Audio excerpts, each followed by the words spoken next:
Hello, everybody. So, hello, LinkedIn, hello, Facebook.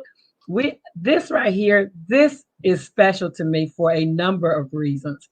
Hi, my name is Linda Murray Bullard. They call me the business plug, and this is my special Father's Day edition.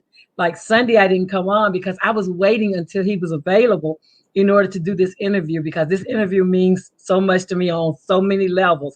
I'm in Atlanta right now at a conference, but I wanted to make sure that this conversation happened because I want to encourage the fathers out there. This is Father's Day week, right? On up to Father's Day on Sunday. And so my special guest is my son, who is also the father of Chugga Lugga. So you all have seen Chugga Lugga on social media. For the last 3 years, Chugga Lugga has been battling renal failure. And so because of that, Chugga Lugga recently just had a miracle happen. And so I wanted to interview my son. We hear a lot about Black fathers not being involved with their kids' life, Black fathers leaving their families. And so for this Father's Day, I wanted to do something very different because my dad raised 5 of 6 kids by himself. He was 50 years old when my mom died, and she left him with 6 kids. And so he raised 5 of the 6 kids that my mom left him with. And that's what I'm used to when you talk about Black fathers. So this is my son. His name is Isaac Espey. So hey, Isaac. Hello, good to be here. Good. I'm glad you're here. And we're talking about Father's Day and how fathers stick and stay with their families. We're trying to dispel the rumor that our Black fathers don't stay in their families, don't support their kids, and all this other stuff. And so you, sir, have not only stuck and stayed with your children, but you also had a special needs child in your son, Darrell. And so introduce yourself. Tell them who you are and what you do. My name is Isaac Espey. As my mother had said, I'm her son, the middle child of hers, right there in the middle. So I had the middle child syndrome and everything. But recently became relatively recent. My oldest is a 5-year old. Some of you may know her as Baby Sue, and then my 3-year-old son Chugga Lugga. This is just being a father, fulfilling that role as I've been raised to understand it by all of my male mentors, from my pastors, my father, my brothers, my cousins. All the examples that was laid out for me, and also hearing about the things that my granddad did. I only knew him a little while as far as like having memories and being aware. I just knew him as my scapegoat. Whenever I get in trouble, we'll go to Granddad's house. But to hear stories about him, especially from my older brother, and from my mom, how he fulfilled that role and the thing, and stories growing up, and him making the best out of the situation, and just following that example. And that's what I'm doing now. Just making the best decision for the family. Uh, I love that. I love that. And so let's talk about little Chugga Lugga. Because a lot of people on social media, like thousands of people on social media, have been praying with us for Chugga Lugga. Because he was born, with an illness. So let's talk about that. Right. We found out very early that there was it was just one little hiccup that caused all of this. So there was just a blockage uh, in his urinary tract that caused a lot of that, of course, blocking urine, and then it backed up and then just damaged his kidneys. So that's what happened. So it wasn't anything genetic. They verified all that. And the big X factor was they didn't know how damaged his kidneys were until he was born, until he was Mm. out. So it was hard to determine, what to do in that situation. So for other than that, I mean, then there was the suspicion of him having small lungs because he didn't have that fluid in the womb. Um, but that later on became a non-factor. It's just there, but no, doctors haven't seen fit to really like treat it to do any treatments Yeah. for therapy. Yeah, because So he was born on 100% oxygen, right? For a while. right, right. He was heavily supplemented by oxygen for a while, and then he had to get that changed. Yeah, yeah. And so he's had like respiratory illnesses like type A flu and different Right, other things that he's had to overcome right, and hospitalizations because you all started out in Chattanooga, which is where right, I am. And then you moved to Cincinnati. right. And But so why did you let me get a pause real quick, okay? Be okay, right back. sure. So while he's doing that, they moved from Chattanooga to Cincinnati because what happened is he actually there's not a infant dialysis center in Chattanooga, and so in order for little Darrell Chugga Lugga, in order for Chugga Lugga to get the treatments he needed, they had to move to Cincinnati to the Cincinnati Children's Hospital, which is one of the two hospitals that can handle the real specific illness. Like you would think in the United States, there would be one in every city, right? But there are finding infant dialysis is a rarity. And like even the illness that Chugga Lugga, we call him, Darrell had, there's only like less than 250 kids that have had that blockage so that it ruined their kidneys and then caused them to need a kidney transplant. So yeah, so I was bringing them up to speed on Cincinnati, of you moving to Cincinnati to get closer to the rails doctors and things, right?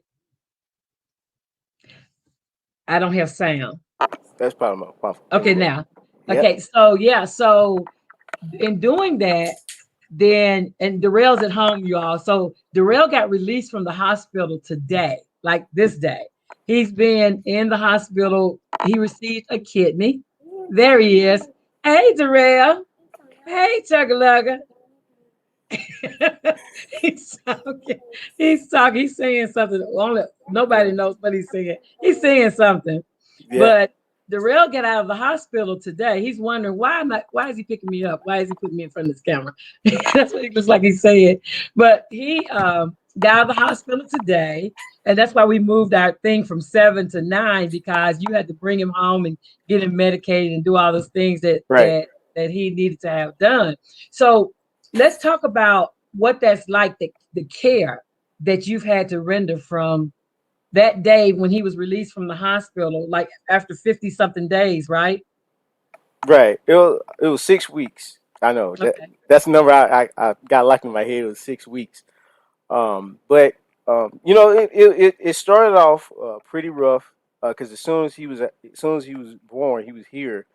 They immediately began to give him therapy and medicine and everything, put him on oxygen and get everything done for him, and then they immediately took him to the NICU, and that was pretty much the worst day of it, really, because he was heavily dependent on like machines and everything, and keeping them sedated and keeping them calm. And then from there, he just kept showing signs of progress. So much so that at one point he ripped out a tube on his own, Yeah. within a few Yeah. days.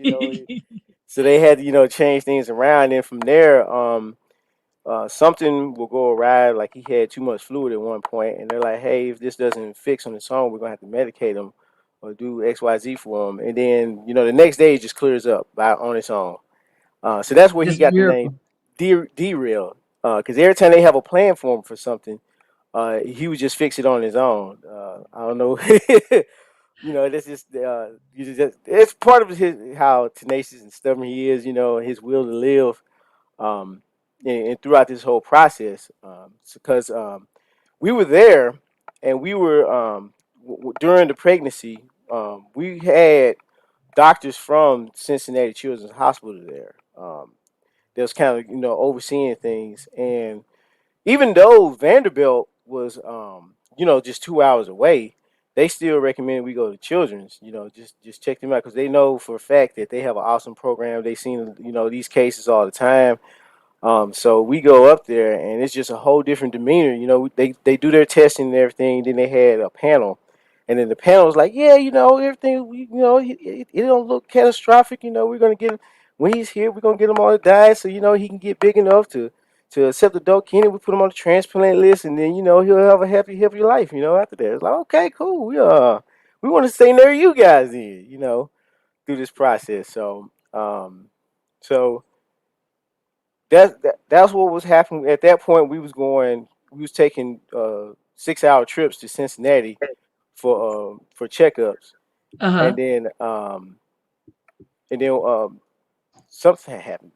They went up there for a procedure where they put some fluid in the womb and everything, right? Uh-huh. And then sometime shortly after that, there was a rupture that happened, and that's when my wife had to be hospitalized. Brenda had to be Yeah. hospitalized for Yeah. 6 weeks, and then that's when they told her that after that 6 weeks, that he was gonna be he was gonna be taken. They were gonna induce the labor 6 weeks early, and Yeah. then during that 6 weeks, that he was in the hospital. So somewhat he was released on his expected birth date around that area. If Mm. everything went along. But it was it was an emotional journey. It's just the fact that, given the situation, that he just continuously showed progress. So that kind of was a blessing by itself because it seemed like things were getting easier as the days went on. And Yeah. Yeah. And so, you just held him up. And I have a picture here that we had posted about him when he was in the NICU here in Chattanooga, and how he had wires coming from everywhere. hmm They were doing all they can to keep him, sustain him. And then you moved to Cincinnati, where Cincinnati had more experience in infants with his condition. And so, seeing your son like that, your firstborn son like that, that had to be traumatic, right? I mean, right. I mean, yeah, just seeing a child, period. It's kind of traumatic. yeah, Because they're innocent. This is yeah, this is how life started for them.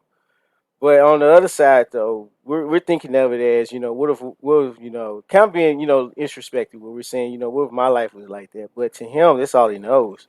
The kid still jumps around right now. I still have to watch out for him. Being adventurous and taking risk and jumping all over the place and risking hurting himself like any other 3-year-old boy would.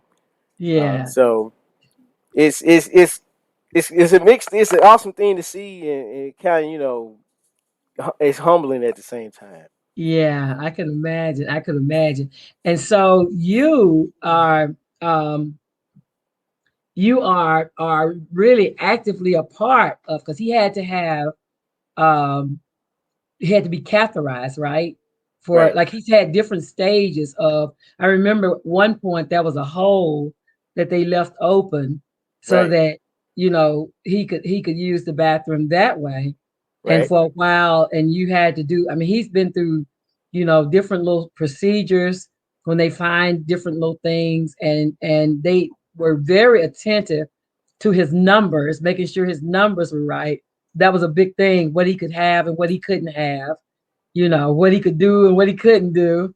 And right, so, and you've been there for the whole ride. I remember you coming home a few weeks ago, in fact, and he had to be catheterized 3 times a day.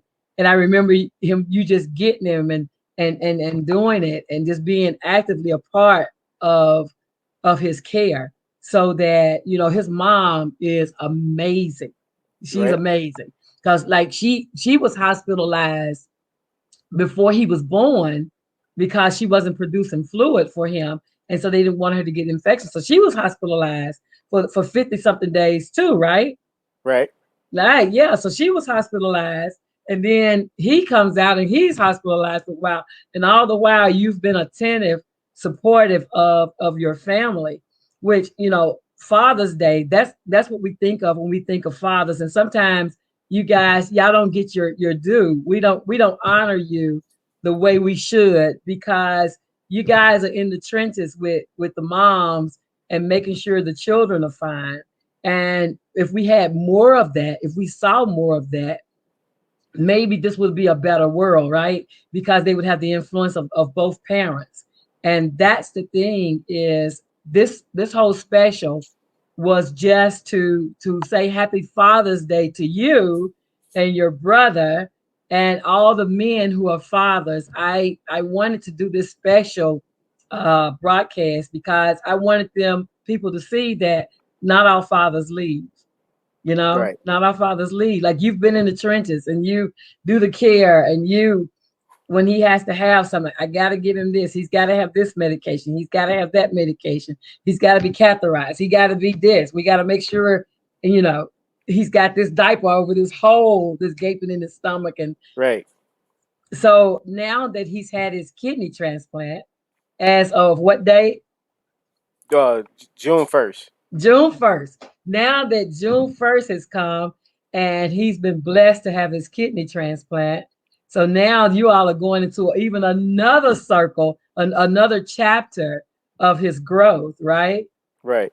Yeah, so this is going to get him. So now this here comes the whole potty training and all the other stuff that he didn't get to do, that he didn't get to do before. Now you're getting ready to start doing the normal things that normal little boys go through, Right. as far as potty training and all of that. I know that's going to be exciting, right? Right. And what's crazy is the little things. Like, he's able to eat cheese now. You know, Um, and being my son, he's gonna like he's you love love cheese. cheese. Yeah, I love cheese. You My daughter you've loves always cheese. loved He cheese, asked yes. for it. He's like, hey, I want cheese now. Now before it's like, nah, you can't really have that. Now it's like, go ahead, son, go ahead, here you go. You got the family tradition. Yeah, Let's all have cheese. you got new parts now. We good. That's something that small that most of us take advantage of, right? I mean, Right, you want cheese right. on your cheeseburger. Everywhere you go, they ask, you want cheese? You want to add cheese? And we're like, yeah, sure, why not? But Yeah. then little Darrell couldn't have cheese until June 1st, Mhm. when he got his new kidney. So Right. congratulations from you to him, to his mom, to Brenda, to his sister, because she always said, that's my baby, that's my baby. From the time he was born, she said, that's my baby.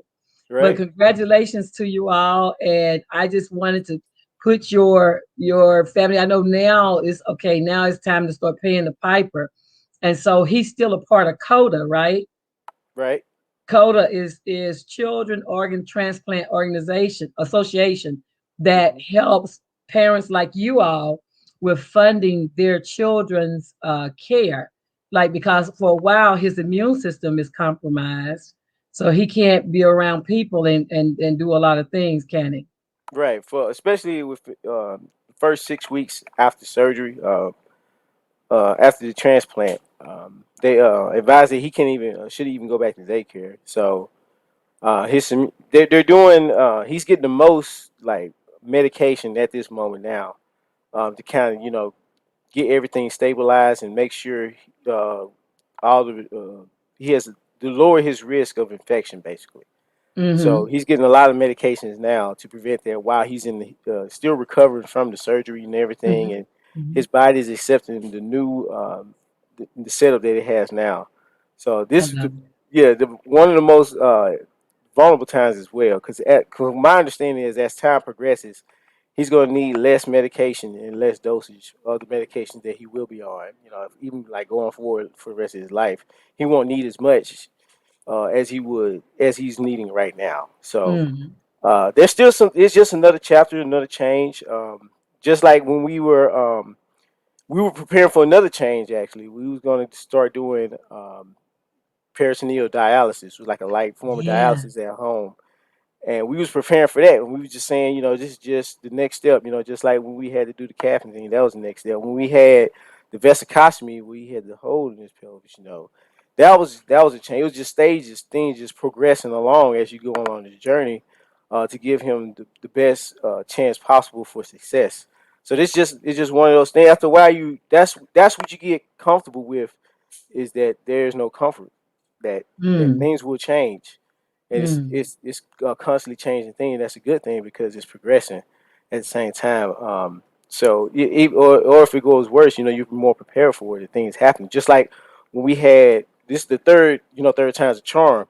It was the third time at bat at a possible kidney situation. And so we had to deal with those changes. Getting ready, getting you get your hopes up, you can't help it. And then you get disappointed. yeah, Those were changes. Going back and forth with that. So yeah, it's a I mean, the way I see it, that's kids in general though. Even with my daughter, there were changes with her. She had a few minor uh, therapeutic sessions she had to go through now, and now she's still a healthy kid now, but still she has changes. She still yeah, grows. There's she don't just stay one way forever. Kind of the the weird thing about Facebook gives you those nostalgic posts that you had years ago, and yeah, there's this one post of her when she was just walking and talking, and she was just saying hi and closing the door. She's not that little girl anymore. yeah. She's No, had she's definitely several, not. yeah, she's had several changes since then. So that's what progress is constant changes. Yeah, So you just have to accept the changes and adapt. That's what that's what makes us great, is that we adapt to the situation. We get that's what we all want, is new normals. right, right, right. One way or Absolutely. another. Absolutely, absolutely. And I love that things do progress for the good, right? Things are Hmm. going progressively well. And so that's always what you want to hear.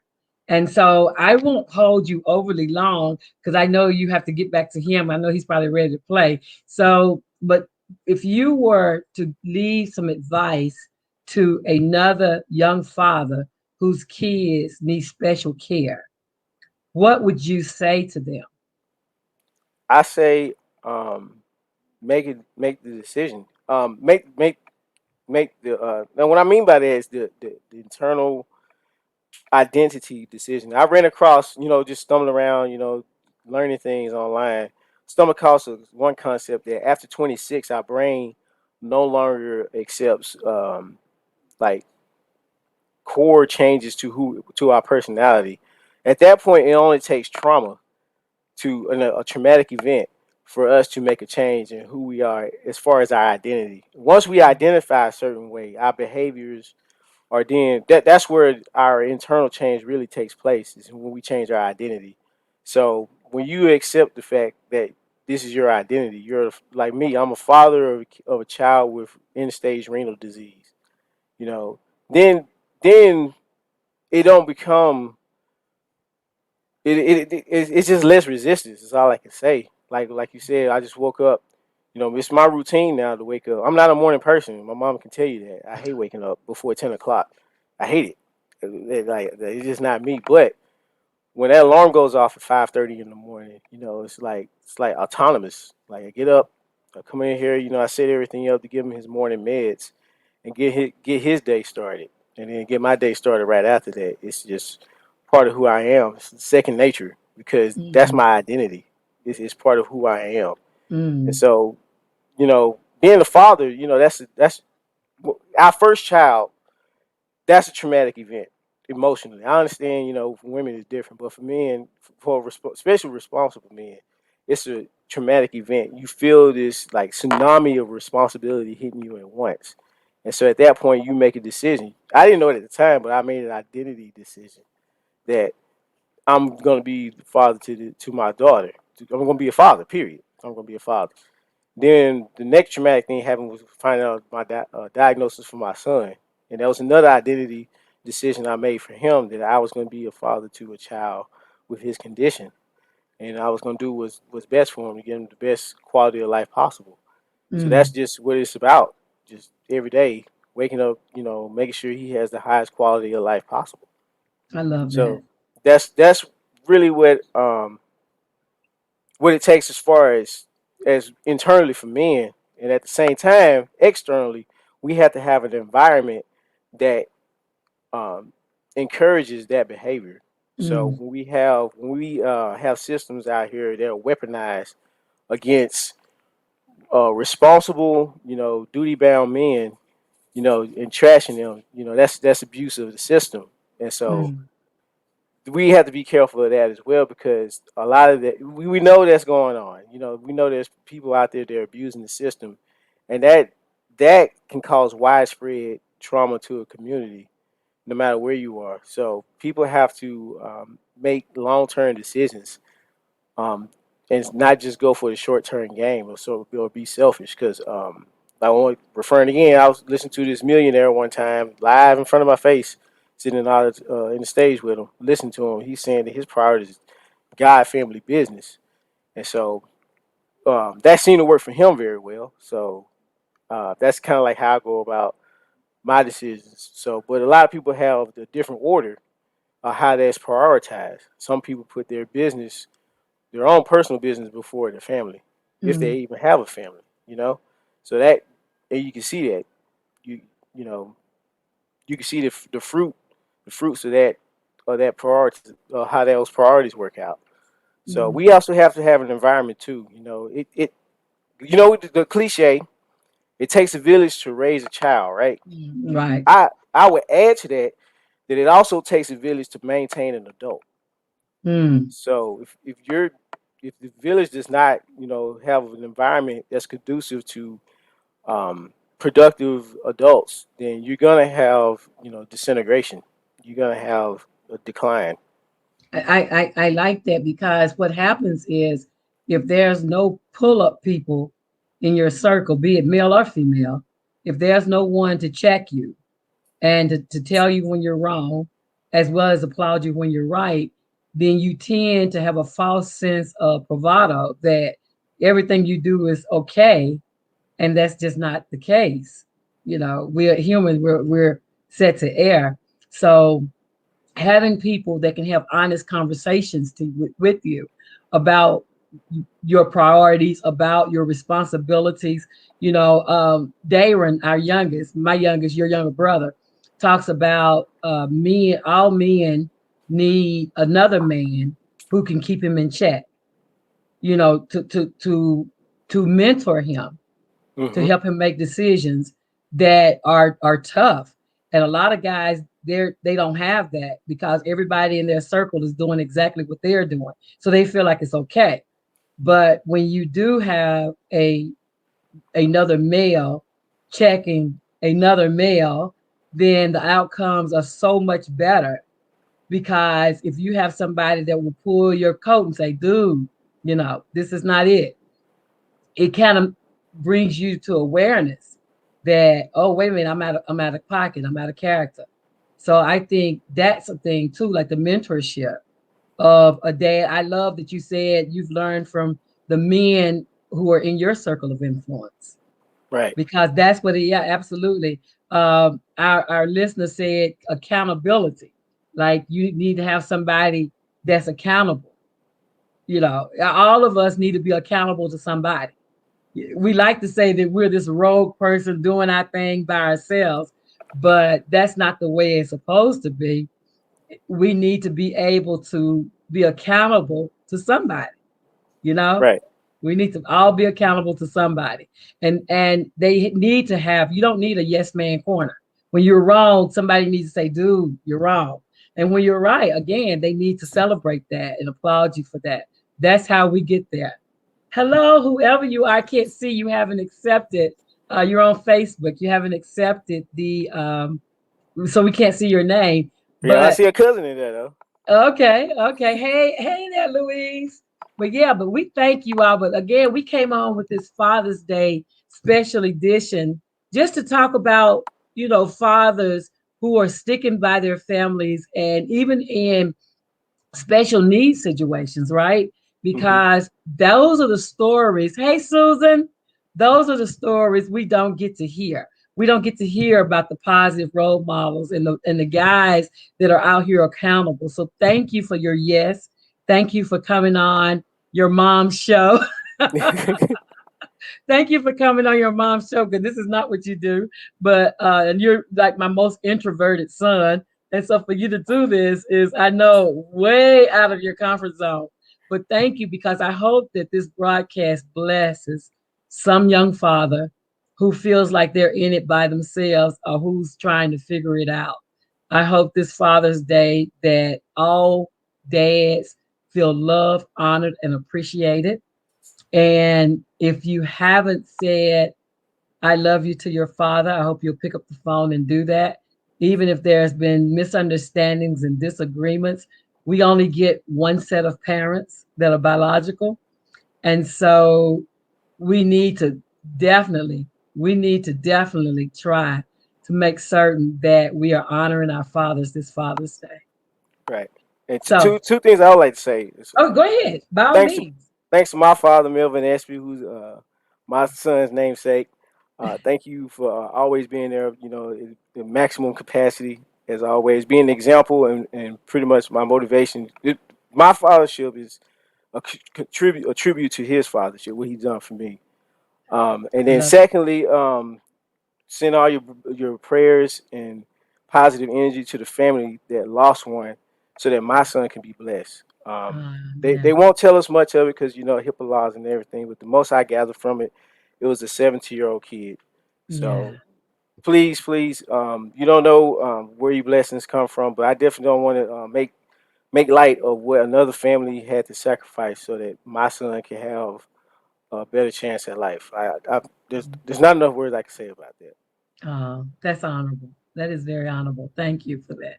Thank you for that. So I will see you guys on Sunday, Father's Day. And Sunday, I'm bringing Dominique Sanders from the Main Street Alliance is going to come and talk to us about some things that are going on in business. But thank you, thank you, thank you. If you're watching this on the replay, please put hashtag replay. And I'll see you next Sunday at 7 o'clock p.m. Eastern Time here on the Business Plugs Mixer. You guys have a great rest of your week, and we'll see you there. All right, y'all be blessed. Thank you. Bye bye.